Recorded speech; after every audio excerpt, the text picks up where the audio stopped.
कामदा एकादशी व्रत कथा चैत्र शुक्ल एकादशी।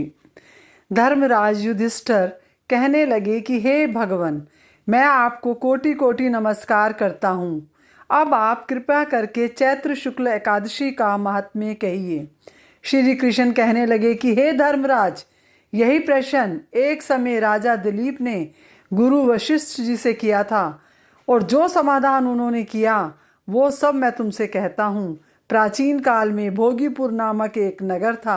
वहाँ पर अनेक ऐश्वर्यों से युक्त पुंडरीक नाम का एक राजा राज्य करता था।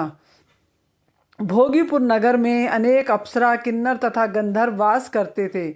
उनमें से एक जगह ललिता और ललित नाम के दो स्त्री पुरुष अत्यंत वैभवशाली घर में निवास करते थे।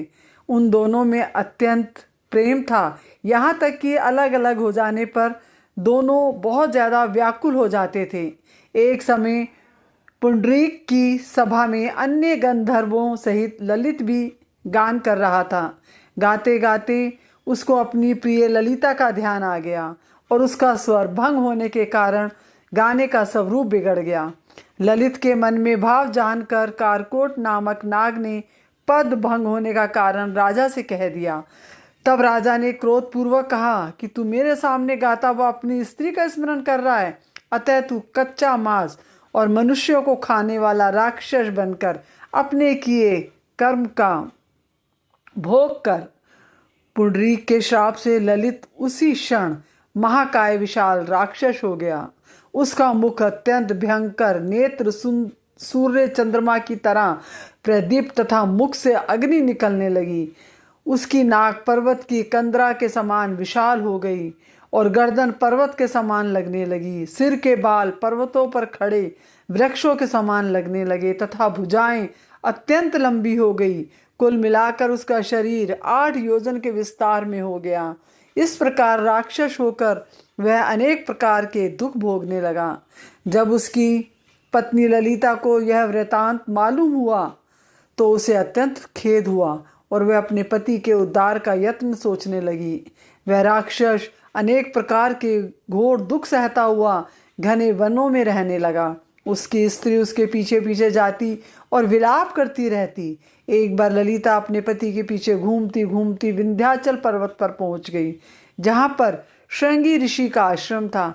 ललिता शीघ्र ही श्रृंगी ऋषि के आश्रम में घुस गई और वहां जाकर विनीत भाव से प्रार्थना करने लगी। उसे देखकर श्रृंगी ऋषि बोले कि हे सुभगे, तुम कौन और यहाँ किस लिए आई हो? ललिता बोली कि हे मुने, मेरा नाम ललिता है और मेरा पति राजा पुंडरीक के श्राप से विशालकाय राक्षस हो गया है। इसका मुझको महान दुख है। उनके उद्धार का कोई उपाय बताइए। ऋषि बोले, हे गंधर्व कन्या, अब चैत्र शुक्ल एकादशी आने वाली है, जिसका नाम कामदा एकादशी है। इसका व्रत करने से मनुष्य के सारे कार्य सिद्ध हो जाते हैं।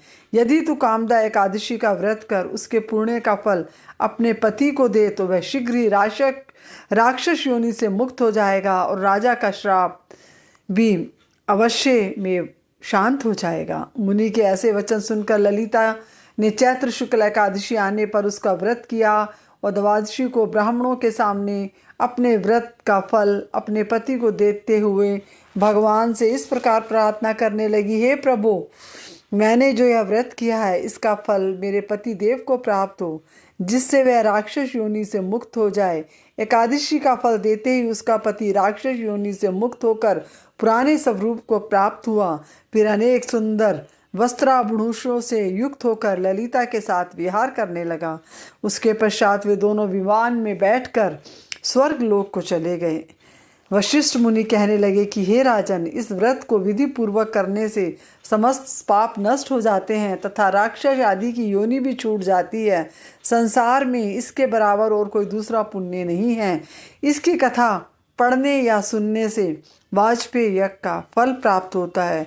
जो भी इस कथा को सुनता सुनाता है या दूसरों के साथ शेयर करता है तो सबको इस व्रत का फल अवश्य मिलेगा। ये व्रत बहुत ही अच्छा फल देने वाला व्रत है और जो इस कथा को सुनता या सुनाता है उसको भी भगवान बहुत अच्छा फल देते हैं। तो प्लीज़ मेरी आपसे रिक्वेस्ट है कि इस वीडियो को आप अपने सभी मित्रों के साथ, दोस्तों के साथ, रिश्तेदारों के साथ, भाई बहनों के साथ शेयर करें और मेरे साथ साथ आप भी इस व्रत का फल अवश्य प्राप्त करें।